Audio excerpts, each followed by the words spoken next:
Duty है उसके लिए आप उधर बिजी हैं, बट मैंने कहा कि करना ज़रूर रसाम भाई के साथ ही ये शो है। नहीं, very kind of you and I am very sorry कि इस दफ़ा स्टूडियो में नहीं आ सका आपके। अल्लाह ने ज़िंदगी से दी तो इंशाल्लाह नेक्स्ट टाइम हम लाहौर में पाकिस्तान में तो डेफिनेटली आपके स्टूडियो में इंशाल्लाह आएंगे। जी इंशाल्लाह इंशाल्लाह। चले, ईद का शो है तो हम थोड़ा सा ईद से स्टार्ट करते हैं। ऑब्वियसली ये सब जानते हैं कि ईद का शो है और ईद की जो इस दफ़ा हम मना रहे हैं, लास्ट ईयर भी जो हमारी ईद गुजरी कोविड की वजह से वो बड़ी एक वेird किस्म का सिलसिलाकार शुरू हो गया और इस दफ़ा तो लॉकडाउन की सिचुएशन भी है। तो आप अपनी वैसे कैसे ईद मनाते हैं और अब कोविड के अंदर आप कैसे अपनी एक्टिविटी को रखते हैं? भाई well, to be honest, last year जो ईद थी आई नो बाकी लोगों के लिए काफ़ी डिफिकल्ट थी, सिचुएशन और सिनारियो था। लेकिन अल्हम्दुलिल्लाह I felt very blessed and lucky क्योंकि बहुत सालों के बाद मैं पाकिस्तान में ईद पर था। छोटी ईद पे भी था, बड़ी ईद पे भी था। पूरा रमज़ान मैंने पाकिस्तान में गुजारा। मैं पिछले 20-22 साल से ऑन द टूर हूँ ऑल द टाइम और I used to miss lot of Eid festivals tennis की वजह से, अपनी ड्यूटी की वजह से।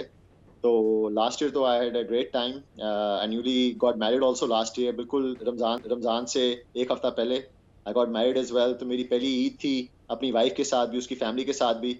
सो I had a great time. I am obviously missing that this year. इस साल I am in Germany right now, जहाँ पे टू बी ऑनेस्ट लॉकडाउन लगा हुआ है, ईद का पता भी नहीं लग रहा कि ईद यहाँ पे है। सही। एंड ऑब्वियसली रमजान भी नहीं, रोजे भी नहीं रख सका मैं ज़्यादा बिकॉज ऑफ द खेलने की वजह से। और मस्जिदें यहाँ पे वैसी नहीं है, हमें अलाउड भी नहीं है जाना कहीं। तो it's very strange scenario, obviously miss कर रहा हूँ। घर वाले पिक्चर्स भेज रहे हैं, मेरे नेफ्यूज की नीसीज की सारी अपनी पिक्चर्स भेज रहे हैं जब तैयार होके जाते हैं। And nephew nieces are missing also, उनको ईदी नहीं मिल रही।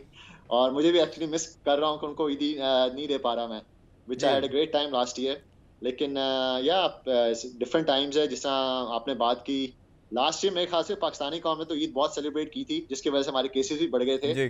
तो इस दफ़ा मेरी तो यही रिक्वेस्ट है कि प्लीज़ एसओपीज़ को फ़ॉलो करते रहें और मास्क ज़रूर पहनें, ऑब्वियसली सैनिटाइज़ करते रहें अपने हाथों को, सोशल डिस्टेंसिंग जो है वो बरकरार रखें। आई नो फेस्टिवल ऐसा है और हम कल्चरली इतने बाउंड हैं टुवर्ड ईद कि वो मिलना मनाना जो है ना, हमसे रहा नहीं जाता पाकिस्तानियों से। But we have to be very very careful. तो हमारे स्वामी थोड़ा हमसाया सा मुल्क हैं, शेयर हम इंडिया कीजिए, के हालात देख रहे हैं। हमारे व्यूवर दे ऑब्वियसली वेरी। जानना चाहेंगे कि आप जो चाइल्डहुड में कैसे ईद मनाते थे और क्या एक्टिविटीज़ होती थी, थोड़ा सा वो भी शेयर कर लें, आपका होने का फ़ायदा उठाते हैं। नहीं यार, टू बी ऑनेस्ट ईद की हमारा एक तरह से ट्रेडिशन ही था। बचपन से लेके जब तक मैंने ईद मनाई है पाकिस्तान में अपने घर वालों के साथ, सुबह उठ के अब्बू के साथ, अपने भाई के साथ, अपने चचा के साथ मस्जिद जाना, नमाज पढ़नी सबसे पहले। और ऑब्वियसली वो कुर्ते तैयार होते थे कौन से पहनने, भाई के साथ मैचिंग कुर्ता होता था मेरे और मेरे छोटे भाई का ऑल द टाइम। मैं वाइट पहन रहा तो वो भी वाइट पहन रहा है, मैं ग्रीन पहन रहा तो वो भी ग्रीन पहन रहा है, जिस तरह होता है बच्चों का। जी and use to live with my grandparents. मेरी दादू जो थी हमारे साथ होती थी, रहती थी। तो नमाज आके सबसे पहले उनको मिलना, क्योंकि पता था कि सबसे पहले ईदी भी उन्हीं से मिलनी है। सही। और उसके बाद फिर अम्मी से मिलती थी, फिर अबू से।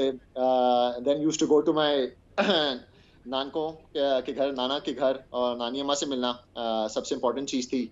उसके बाद बिकॉज़ हमारी मेरी दादी हमारे साथ रहती थी, तो मेरे सारे फुप्पोज़ जो हैं, फुप्पो और सारे कज़न जो थे मेरे, they used to come to our place सुबह-सुबह। तो वो पता होता था कि क्योंकि दादों को मिलने सबने आना ही है, तो we just used to be ready all the time कि हाँ जी, और ईदी मिलनी है हमें। सेवियाँ खाने का या सेवइयाँ कह लें आप, उसका खाने का बार-बार जो है ना, वो होता था कि सिलसिला जारी रहता था कि हाँ जी, अब ये मेहमान आ रहे हैं, अब ये मेहमान आ रहे हैं। जी एंड इवनिंग्स के अंदर used to go to my किसी मामू या मामी ने खाना रखा होता था रात को। एंड तो वही ट्रेडिशन हमेशा से रहा है जब से हम उठ रहे हैं, बड़े हुए हैं। लास्ट ईयर भी जब मैं पाकिस्तान में था, so was the pretty much the same kind of a thing, even though we were trying to maintain the social distances as much as possible.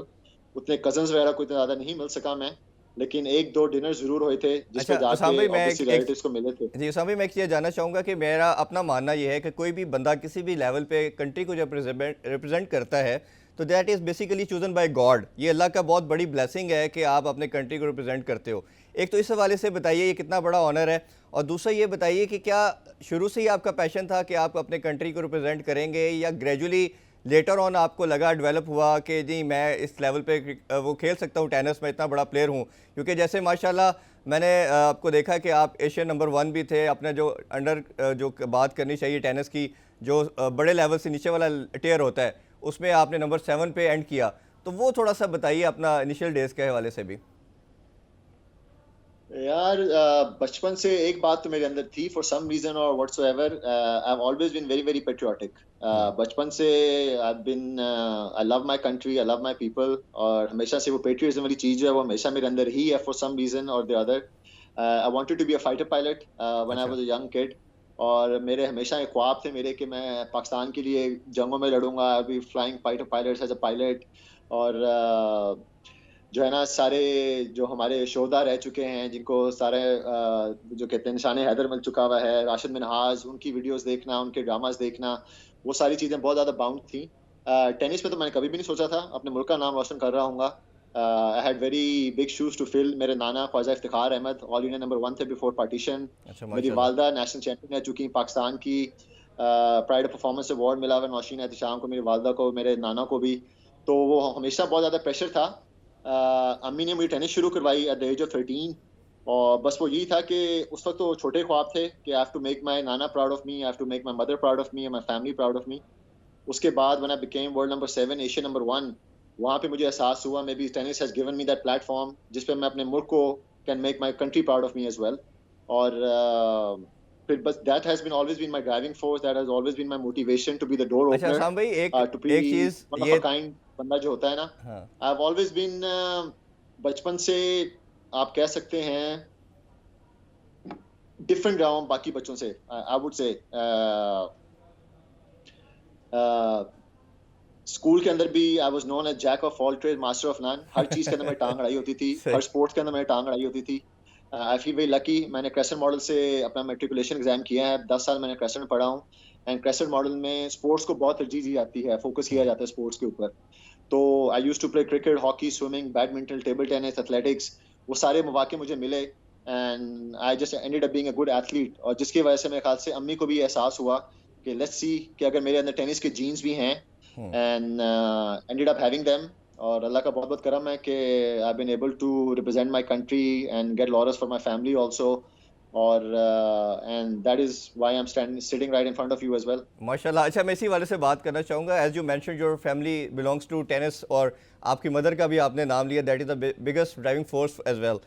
आपका एक वर्ल्ड रिकॉर्ड्स कहना चाहिए या गिनीज बुक का वर्ल्ड रिकॉर्ड में भी आपका और आपकी वालदा का नाम है कि both were representing the country at the same time, कुछ सेम वीक था probably, if I am not wrong, वो थोड़ा सा शेयर कीजिएगा मोमेंट। भैया वो सारा क्रेडिट तो मैं अपनी अम्मी को दूंगा। टू बी ऑनेस्ट, रिकॉर्ड जो उन्होंने बनाया है मेरे साथ, ठीक है, I happen to be playing, I was 18 at that time. लेकिन अल्हम्दुलिल्लाह से अम्मी was Fed Cup captain, and we were representing Pakistan at the same time in the same week on the same dates. History में हुआ हुआ है कि बेटा खेला हो तो उससे पहले उसकी माँ ने भी खेला हो या उसके बाप ने भी खेला हो, but both of them playing at the same time representing their country कभी भी नहीं हुआ। हम्म। और मेरे ख्याल से आने वाले वक्तों में इतना होगा भी नहीं मेरे ख्याल से। सही। तो all the credit goes to my mom, और ये Guinness book of world of record भी है जिसका I feel very proud of कि मेरी अम्मी के साथ I am associated with her. And I really hope इसमें obviously it's a proud moment for Pakistan as well. एंड सारा क्रेडिट तो मैं अपनी अम्मी को दूंगा इस रिकॉर्ड के लिए डेफिनेटली। अच्छा, मैं थोड़ा सा बात करना चाहूँगा पाकिस्तानी टेनिस के हवाले से भी, क्योंकि Pakistani nation is belongs to cricket as well. वो आपको पता है कि बच्चा पैदा होता है क्रिकेट खेलना शुरू करता है, जैसे आपने भी मेंशन किया